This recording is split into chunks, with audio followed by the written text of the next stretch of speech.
Matthew chapter 7. Do not judge, or you too will be judged. For in the same way as you judge others, you will be judged, and with the measure you use, it will be measured to you. Why do you look at the speck of sawdust in your brother's eye and pay no attention to the plank in your own eye? How can you say to your brother, "Let me take the speck out of your eye," when all the time there is a plank in your own eye? You hypocrite! First take the plank out of your own eye, and then you will see clearly to remove the speck from your brother's eye. Do not give dogs what is sacred. Do not throw your pearls to pigs. If you do, they may trample them under their feet and turn and tear you to pieces. Ask, and it will be given to you. Seek, and you will find. Knock, and the door will be opened to you. For everyone who asks receives. The one who seeks finds, and to the one who knocks, the door will be opened. Which of you, if your son asks for bread, will give him a stone? Or if he asks for a fish, will give him a snake? If you then, though you are evil, know how to give good gifts to your children, how much more will your Father in heaven give good gifts to those who ask him? So in everything, do to others what you would have them do to you. For this sums up the law and the prophets. Enter through the narrow gate, for wide is the gate and broad is the road that leads to destruction, and many enter through it. But small is the gate and narrow the road that leads to life, and only a few find it. Watch out for false prophets. They come to you in sheep's clothing, but inwardly they are ferocious wolves. By their fruit you will recognize them. Do people pick grapes from thorn bushes or figs from thistles?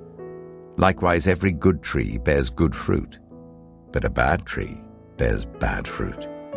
A good tree cannot bear bad fruit, and a bad tree cannot bear good fruit.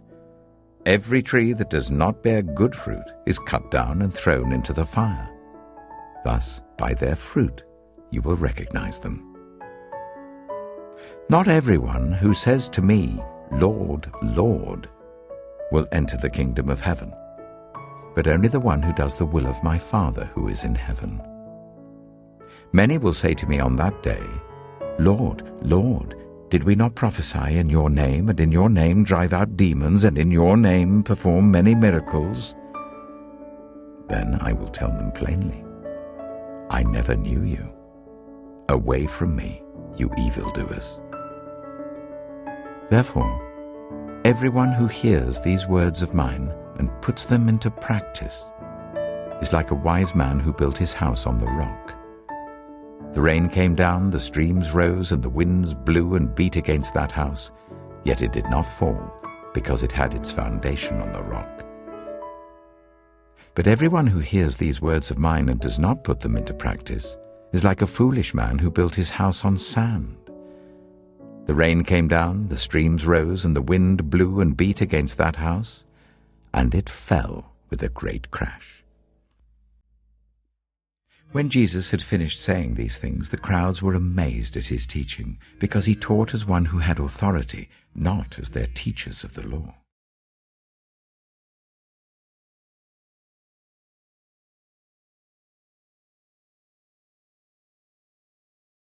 Matthew chapter 8. When Jesus came down from the mountainside, large crowds followed him. A man with leprosy came and knelt before him and said, "Lord, if you are willing, you could make me clean." Jesus reached out his hand and touched the man. "I am willing," he said. "Be clean." Immediately he was cleansed of his leprosy. Then Jesus said to him, "See that you don't tell anyone.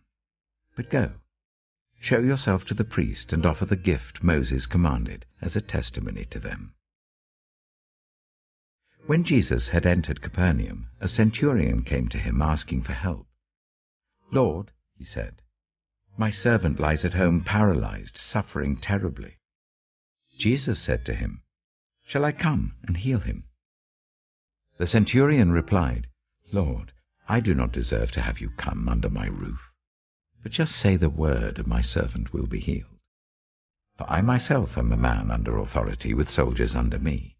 I tell this one, 'Go,' and he goes, and that one, 'Come,' and he comes. I say to my servant, 'Do this,' and he does it."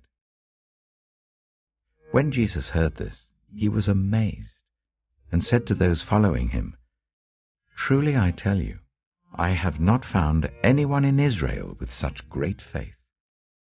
I say to you that many will come from the east and the west, and will take their places at the feast with Abraham, Isaac, and Jacob in the kingdom of heaven. But the subjects of the kingdom will be thrown outside into the darkness, where there will be weeping and gnashing of teeth."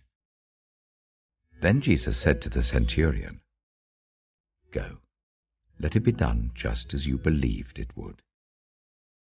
And his servant was healed at that moment. When Jesus came into Peter's house, he saw Peter's mother-in-law lying in bed with a fever. He touched her hand, and the fever left her, and she got up and began to wait on him. When evening came, many who were demon-possessed were brought to him, and he drove out the spirits with the word, and healed all who were ill. This was to fulfill what was spoken through the prophet Isaiah. He took up our infirmities and bore our diseases. When Jesus saw the crowd around him, he gave orders to cross to the other side of the lake. Then a teacher of the law came to him and said, "Teacher, I will follow you wherever you go." Jesus replied, "Foxes have dens and birds have nests, but the Son of Man has nowhere to lay his head." Another disciple said to him, "Lord, first let me go and bury my father." But Jesus told him, "Follow me, and let the dead bury their own dead." Then he got into the boat, and his disciples followed him. Suddenly a furious storm came up on the lake, so that the waves swept over the boat. But Jesus was sleeping. The disciples went and woke him, saying, "Lord, save us, we're going to drown." He replied, "You of little faith, why are you so afraid?" Then he got up and rebuked the winds and the waves, and it was completely calm. The men were amazed and asked, "What kind of man is this? Even the winds and the waves obey him."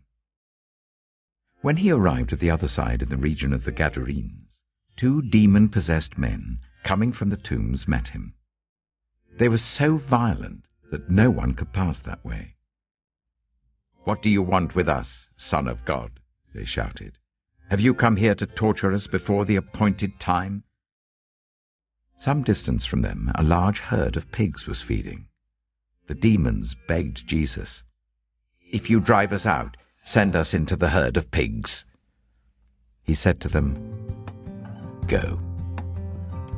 So they came out and went into the pigs, and the whole herd rushed down the steep bank into the lake and died in the water.